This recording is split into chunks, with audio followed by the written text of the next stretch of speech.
Olha, gente, hoje é dia 2 de abril e nesse dia de hoje nós comemoramos aí um dia de conscientização sobre o autismo. É isso mesmo. E nesse dia vários eventos, o assunto é levantado para o debate e o Balanço Geral preparou uma série de reportagens sobre o assunto. Nós vamos ver agora a realidade do dia a dia de famílias e pacientes. Essa realidade sem maquiagem, gente, sem romantismo, viu? Porque a realidade é muito mais dura do que mostram aí muitos cineastas quando abordam esse assunto do autismo. E também os contadores de história, né? Nós vamos compreender o que é o autismo, como identificar e também como tratar, como fazer esse acompanhamento. Nessa primeira reportagem de hoje, pode trocar aí o BG, ô Cordovil? Nessa primeira reportagem de hoje, gente, nós vamos conhecer aí a história de uma família que tem um filho portador de autismo. Nós vamos conhecer a história do pequeno Davi. Vamos conhecer como que ele é, o dia a dia desta família. Gislaine Vidal foi lá, ficou uma tarde lá com esta família e vai trazer para a gente agora a realidade sem maquiagem, de como é conviver uma família, conviver com um paciente que possui autismo. Gislaine Vidal e as imagens são de David Chesman. Vamos acompanhar na tela. Balança. Davi Alves tem 9 anos de idade. Mora em uma casa simples do residencial Juarez Távora, bairro Alto Alegre, com a irmã de 7 anos, o pai e a mãe.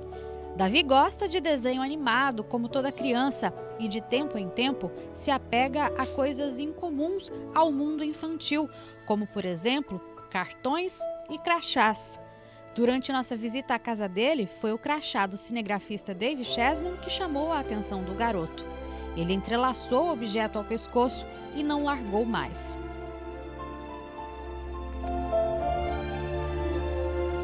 Davi tem fixação por cores fortes. Quando pequeno, tinha medo do som da chuva.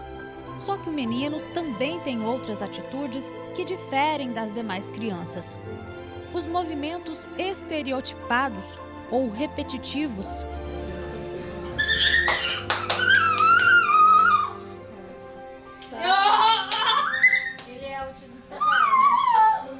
são formas de expressão porque ele não fala. Davi tem autismo e foi diagnosticado com um nível severo. O transtorno do espectro autista, TEA, ou autismo, refere-se a uma série de condições caracterizadas por desafios com habilidades sociais, comportamentos repetitivos, fala e comunicação não verbal, bem como por forças e diferenças únicas. No nascimento de Davi, houve complicações no parto, mas isso não explica o autismo. O garoto ficou com algumas sequelas.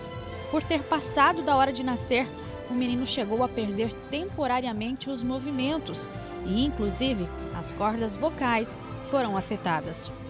Quando a moça foi fazer o exame, né, tirar o sangue, e aí ele chorou, fez aquela caretinha de choro e saiu as lágrimas, mas o som ele não saiu. Após acompanhamento com fisioterapeuta, Davi recuperou os movimentos, mas a fala ficou comprometida.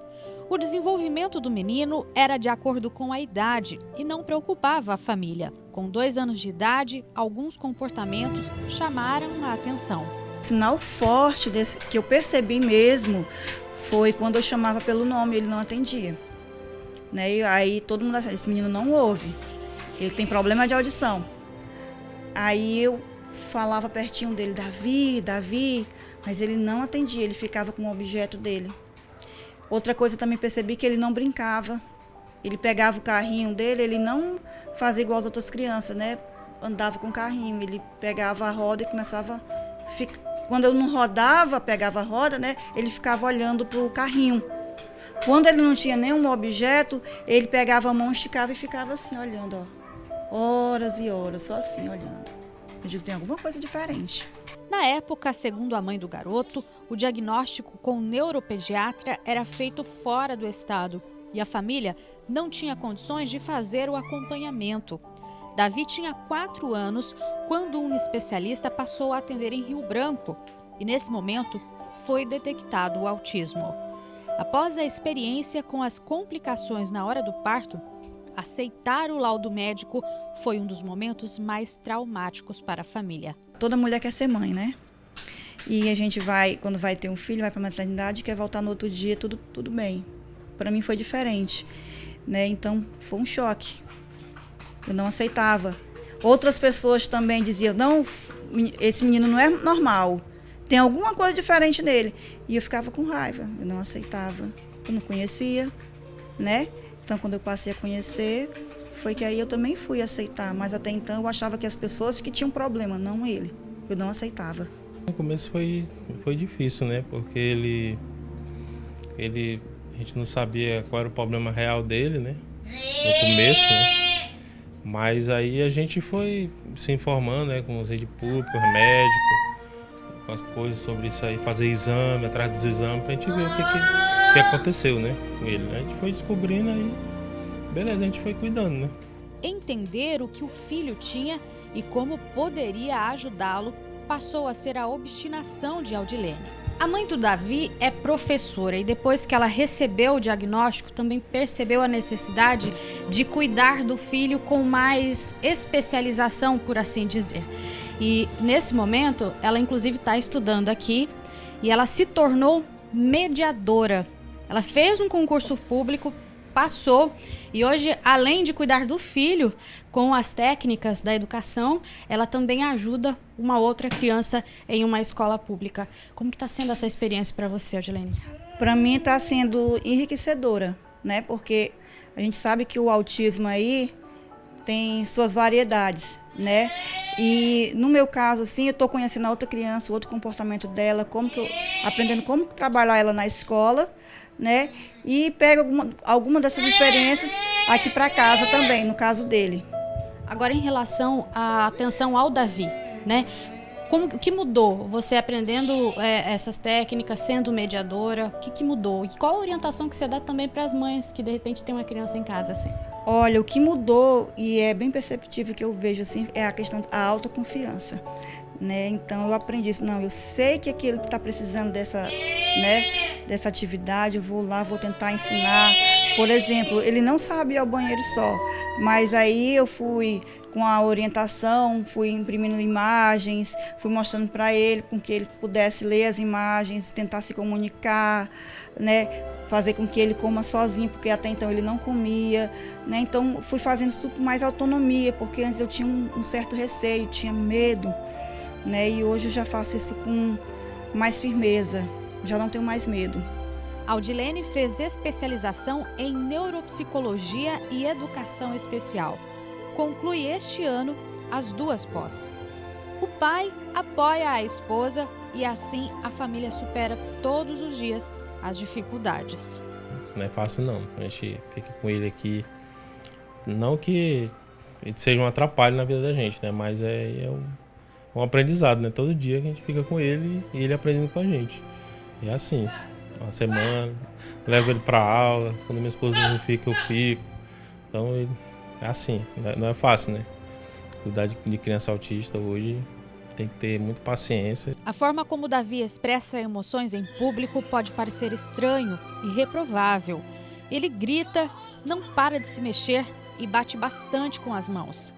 Para a mãe, o pai, o mais difícil não é lidar com as características do espectro autista, e sim com a incompreensão, o preconceito das pessoas. Às vezes a gente vai num supermercado, por exemplo, ele simplesmente, o som incomoda ele e ele começa a gritar. Ele não vai falar, ele diz assim, eu quero sair daqui porque está me incomodando. Ele não sabe falar isso, ele simplesmente vai gritar.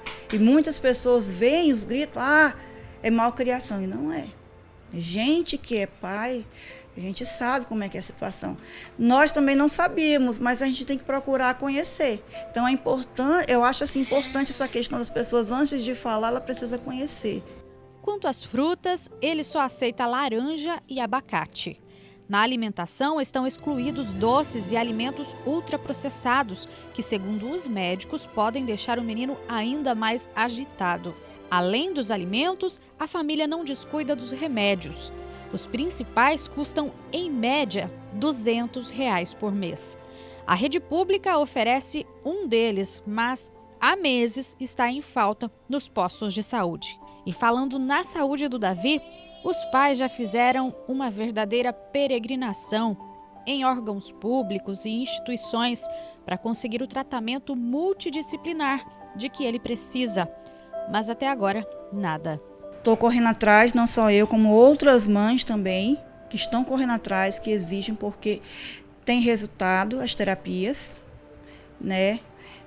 Acredito que se ele tivesse desde o início essas terapias, acho que com certeza ele tinha melhorado bastante. Por isso que eu tento o máximo também de tentar um conhecimento maior e abrir mão de muitas coisas para estar em casa, para estar ajudando ele, para que ele possa se desenvolver. Para quem tem condições de pagar hoje as terapias, viajar, tem gente que pode viajar, a gente não pode, né? Então a gente depende dos órgãos para poder fazer esse tipo de serviço. O apoio que a família não encontrou no poder público veio de uma associação de pais de crianças com autismo, a Família Azul.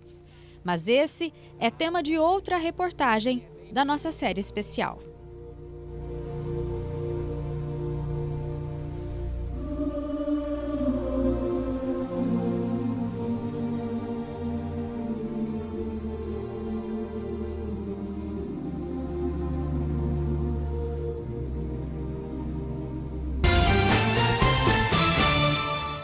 Tá aí, né? Nós conhecemos a história do pequeno Davi.